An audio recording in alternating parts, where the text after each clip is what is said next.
Hey, it's Tucker Carlson. This spring, word began to circulate in Washington that the House Oversight Committee, under its new chairman, Congressman Jamie Comer, had discovered criminal behavior after reviewing thousands of pages of the Biden family's bank records. Now, publicly, to the extent they responded at all, the White House dismissed the investigation as, of course, politically motivated. In any case, irrelevant. Hunter Biden was an adult, so his business dealings had nothing at all to do with his father, in this case, the President of the United States. But in private, everybody understood it wasn't quite that simple. There has long been overwhelming evidence that Joe and Hunter Biden's financial lives are not separate at all, but deeply intertwined. On Hunter Biden's laptop, there's a suggestion that the two of them even at one point shared a bank account. And of course, Hunter Biden wrote himself that he kicked back cash from his foreign business deals to his father. He wrote that bitterly. So the Oversight Committee's investigation was potentially a disaster for the White House, a scandal, possibly even the prelude to criminal charges. So in order to get ahead of all of that, Joe Biden's handlers did the one thing they could do.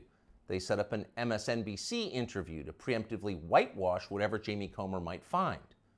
Here's the result of that. This aired on May 5th. Sir, there is something personal that's affecting you. Your son, while there's no ties to you, could be charged by your Department of Justice. How will that impact your presidency? First of all, my son's done nothing wrong. I trust him. I have faith in him. And it impacts my presidency by making me feel proud of him. Okay, time for the master class. For free, you can audit it. Here it goes. Sir, showing appropriate respect, says the shill, there is something personal that's affecting you. Note the wording. Personal, not of public concern, nothing law enforcement might be interested in, but personal, a sad family tragedy.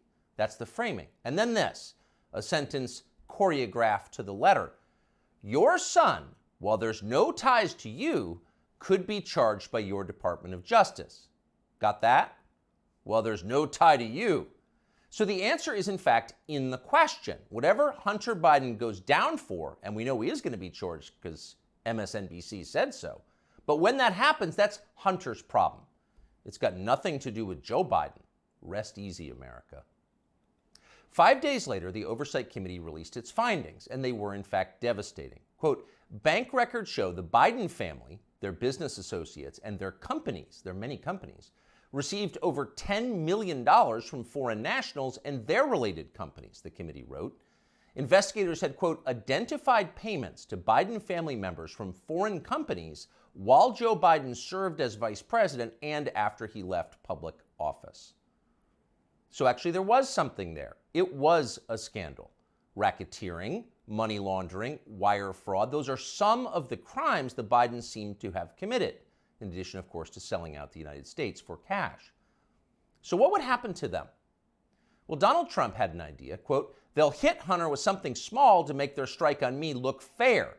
Trump wrote that about 2 weeks ago, and it turned out those were prescient words. This morning, Hunter Biden pleaded guilty to pretty much nothing. Biden pled to 2 misdemeanor tax evasion charges, then entered a diversion on a federal gun charge. That's it. As far as Merrick Garland's Justice Department is concerned, Hunter Biden is done. There was no pre-dawn raid carried live simultaneously on CNN. There was no perp walk, no handcuffs, no press conference. Above all, there was no felony. Hunter Biden, who broke federal gun laws, can still carry a gun. It's like it all never happened. In fact, the Justice Department just baptized Hunter Biden, a lifetime of sins washed away in an instant. It was a secular miracle. Most miraculous of all, Hunter Biden somehow escaped a FARA charge. FARA is the Foreign Agent Registration Act, and it is exactly what its name suggests. Under federal law, if you are acting as an agent of a foreign nation in Washington, you are required to register with our government to let everybody know. Well, for decades, pretty much nobody in Washington did register under FARA, and precisely no one was ever prosecuted for it. No one. But starting several years ago, the Justice Department began sending people to prison on FARA violations. The official explanation was, we're cracking down on foreign influence in Washington. And of course, privately, everyone in Washington laughed. They knew that was absurd. In fact, it's the opposite of the truth. Foreign powers have never had more power in Washington. Their agents are everywhere, in every federal agency and throughout business. down to and including in executive positions at various social media companies. The Biden administration knows all of this, and it's not a problem. In fact, it's their policy. From the administration's perspective, the concerns and the demands of, say, the Chinese government, or particularly the Ukrainian government, are far more important than the needs of American voters. We're cracking down on foreign influence. Please. The point, the only point of enforcing FARA, after decades of ignoring it, is to harass and imprison high-profile political opponents. Trump donor Elliot Broidy pled to a FARA violation a few years ago. So did Trump campaign manager, famously Paul Manafort. He went to prison. Last year, the DOJ went after Trump confidant Steve Wynn under FARA. But in the end, the Biden administration overreached so comically that the whole thing was thrown out by a judge. But they tried. So as long as they're trying, if it was a fair system, Hunter Biden would be first on the list of those next to be charged with a FARA violation. In fact, many of them. Hunter Biden was a foreign agent. He never registered as one. But for years, that's exactly what he was. He sold access to his father and other lawmakers to the Chinese and the Ukrainians and countries throughout the world. There's no debate about that. The FBI has known about it for years. For years, they've had possession of Hunter Biden's laptop. But they didn't charge him for it today. They never will. Why? Well, you know the answer. Hunter Biden has good genes. A more interesting question, though, which is another question the feds will never consider, is what does Hunter Biden do for a living now? This is a man with no obvious job and, of course, zero skills. He spent midlife smoking crack. Yet somehow he's managed to live pretty well despite rising inflation. He's been living in big houses in the costliest residential neighborhoods in the world. He's been paying his stripper baby mama $20,000 a month in child support. And he has retained a team of the most expensive lawyers in the country who spend quite a bit of time sending threatening letters to anyone who asks questions about how they're being paid. We can confirm that firsthand.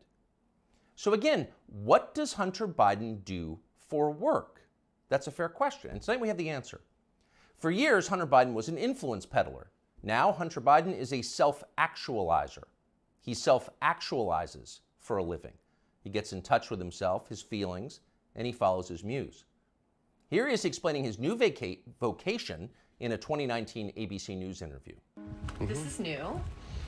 It's Yeah. your studio. Yeah. But now he's opening the doors to a place never captured by a paparazzi's lens, his refuge, an art studio where he finds solace in painting. What's the goal eventually? No goal. That's the perfect part about it. It's just, it literally keeps me sane. His refuge, far from the paparazzi's lens. In other words, we're not the paparazzi, we're ABC News. What's the goal of this? Your refuge. There's no goal, he says, grinning with those fake teeth. It just keeps me sane. But actually, there was a goal. And if you didn't know what a virtuous person Hunter Biden was, you might think it looked a lot like money laundering.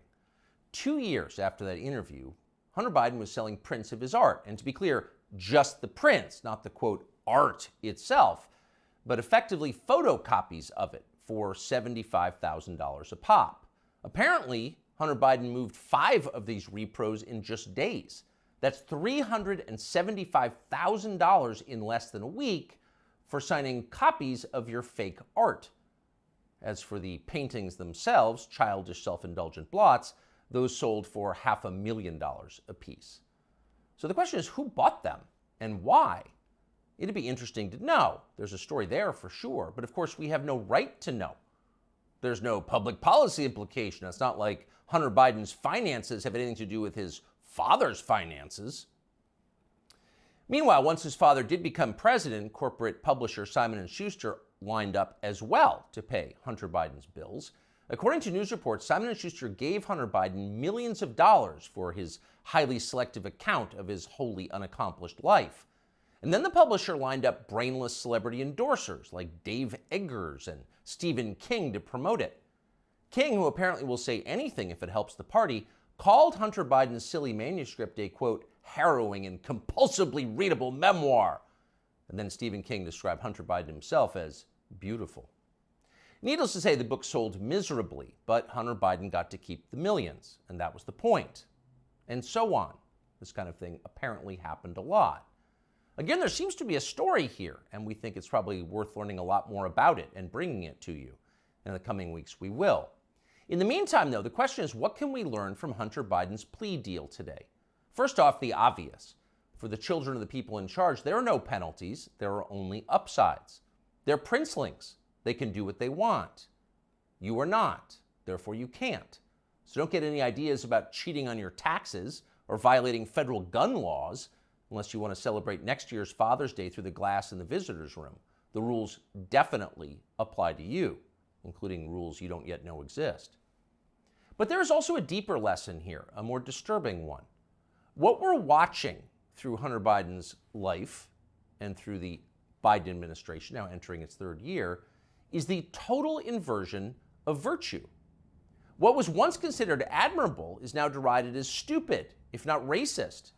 That would include achievement, intelligence, honesty, self-control, humility. Those are features of the old America. Those were yesterday's virtues. They are gone. In their place, all that we once considered contemptible and repulsive, we're told to worship that now. Here's a small example, but we think a revealing one. In addition to his many other sins, Joe Biden has hired what has to be the single dumbest, nastiest, most dishonest, most ridiculous person he could possibly find for the very public position of White House press secretary. There's a point to it, of course. It was a humiliation exercise. It was designed to degrade the country and dispirit the rest of us. That's the White House press secretary? Shut up! But here's the thing. The White House press secretary herself has no idea why she's in the job. She thinks she's amazing. Here she is in a clip we just saw. A year in this role, there's been a couple of things that has made me incredibly proud. Many things that made me incredibly proud to be at that podium during this historic moment. Again, this is a historic administration. I'm a historic figure, and I certainly walk in history every day. I'm a historic figure? Imagine saying that. I'm a historic figure, but she does. And she says it in a burst of sincere self-congratulation, marked by her signature bad grammar. Illiterate, but proud.